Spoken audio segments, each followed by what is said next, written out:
안녕하세요. 형광펜 성경과 함께하는 성경 공부. 오늘은 잠언 17장입니다.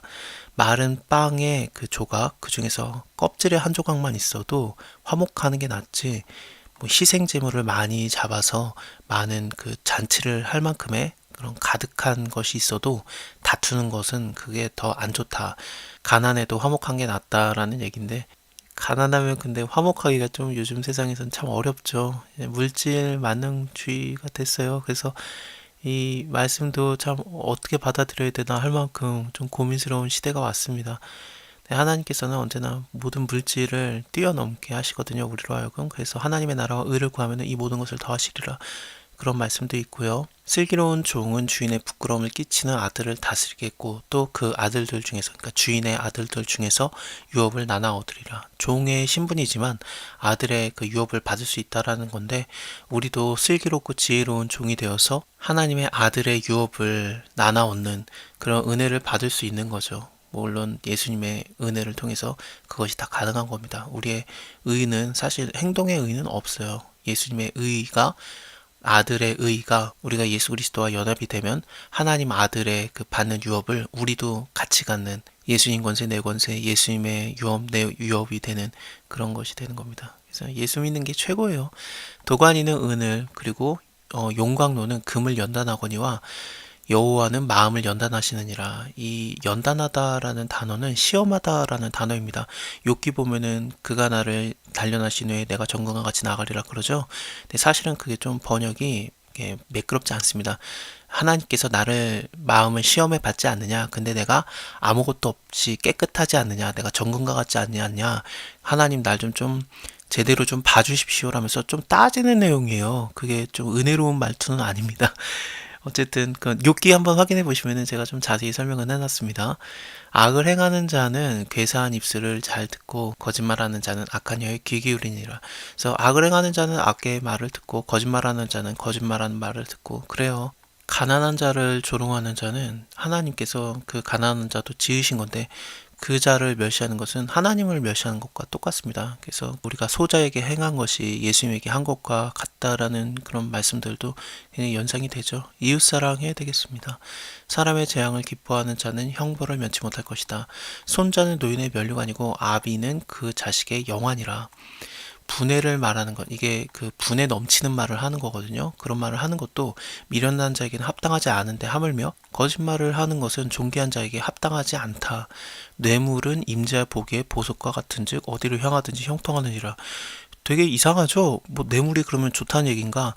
이 뇌물의 임자가 누군지 여기 밑에 반복 구절이 나오는데 23절에 악인이에요. 악인은 사람의 품에 뇌물을 받고 재판을 굳게 하느니라. 그러니까 악인이 뇌물의 임자가 되는 겁니다. 악인이 뇌물을 받아먹고 그 뇌물이 또 보기에 악인의 눈에는 이게 형통한 것 같은 겁니다. 근데 하나님 보시기에는 형통한 게 아니죠. 왜냐하면 재판을 막 어그러뜨리는 거, 이런 것들은 하나님이 너무너무 싫어하는 거거든요. 허물을 덮어주는 자는 사랑을 구하는 자고 그것을 거듭말하는 자는 친한 벗을 이간질하는 것이다. 한마디 말로 총명한 자를 경계하는 것이 매 100개로 미련한 자를 때리는 것보다 더 깊이 박히느니라. 그래서 의로운 자는 안 때려도 돼요. 총명한 자, 의로운 자는 말로 하면은 얼마든지 알아듣는데 26절에도 의인을 벌하는 것과 귀인을 정직하다고 때리는 것은 선하지 못하다라고 돼 있죠. 말로 하면 돼요. 뭐하러 때리겠습니까?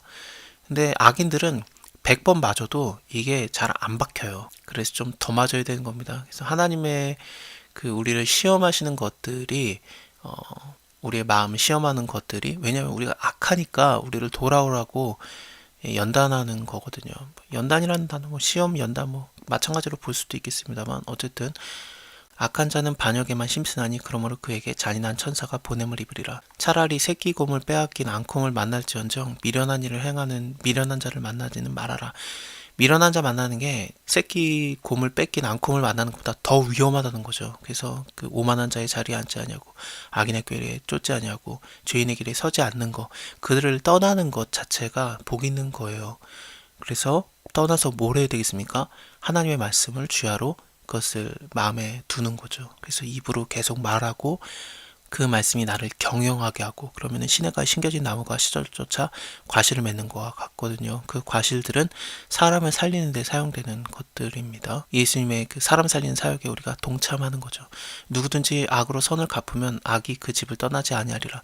다투는 시작은 댐에서 물이 새는 것과 같은즉 싸움이 일어나기 전에 시비를 그칠 것이다. 악인을 의롭다 하며 의인을 악하다 하는 이 자들은 다 하나님께서 미워한다. 미련한 자는 무지하거늘 손에 갑을 가지고 지혜를 사려 함이 어찌민고.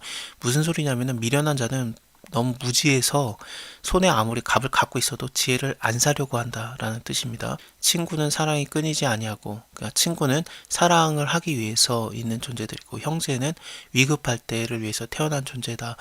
저번 시편에서도 우리가 봤었죠. 하나님께서 모든 것을 창조하실 때 그것에 적당하게 시음이 있어요. 그래서 쓰임을 받는 목적을 위해서 다 지음을 받아 적고, 악인까지도 악한 날을 위해서 적당하게 그렇게 지음을 받은 건데, 친구는 서로 사랑하라. 친구 사랑하는 것은 예수님께서 말씀하신 것처럼 친구를 위해서 목숨을 버리는 것입니다. 그래서 이웃사랑인데 친구를 위해서 목숨을 버리는 자보다 더 큰 사랑이 없느니라. 형제는 위급할 때를 위해서 태어났다. 지혜 없는 자는 남의 손을 잡고 그 이웃 앞에 보증이 되느니라. 보증 쓰지 말라 6장에서 나왔었죠. 그 손뼉을 치는 걸로 보증을 씁니다. 옛날에는 글 쓰는 것도 굉장히 좀 어려웠었고 구약시대에는 그랬습니다. 너무 비싸고요. 서기관들이 따로 있었어요. 글 배우기도 어렵고. 그래서 그냥 손뼉을 치면서 계약을 한 거죠. 그래서 손뼉을 친다 그거는 6장에서 보증을 선다라고 이게 단어가 이렇게 번역이 됐고요. 여기서는 손을 잡는다라고 돼 있는데 마찬가지로 보증 쓴다는 얘기입니다. 이거 하지 말아라.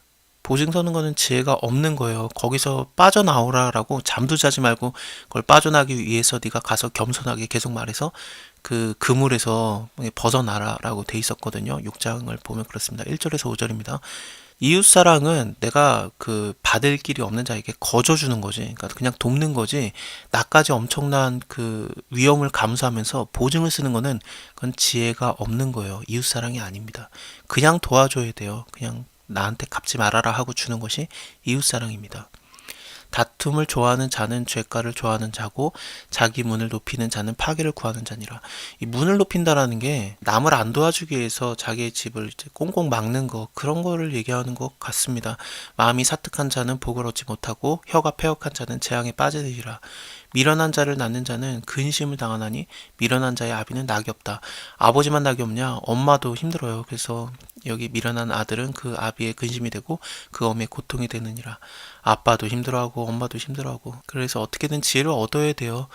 근데 미련한 자는 그 지혜를 살 수 있는 값을 가지고도 지혜를 안 사려고 하는데, 너의 그 보물을 다 팔아서 금과 은과 진주를 다 팔아서 지혜를 얻어라라는 잠언 1장의 말처럼, 또 2장의 말처럼, 또 천국의 가치를 알아보는 자는 자기 모든 것을 다 팔아서 천국을 사는 거거든요. 하나님께서 지혜를 숨겨놓지 않았습니다. 우리가 영리한 자가 되면은 그게 눈앞에 보여지는 겁니다. 지혜는 명철한 자 앞에 있거늘. 우리가 하나님을 발견하는 것, 지혜를 발견하는 것을 너무너무 기뻐하십니다. 근데 미련한 자는 눈을 땅 끝에만 두니까 하늘을 바라보지 못하는 거죠. 천국의 가치를 알아보지 못하는 그런 자들이 있습니다.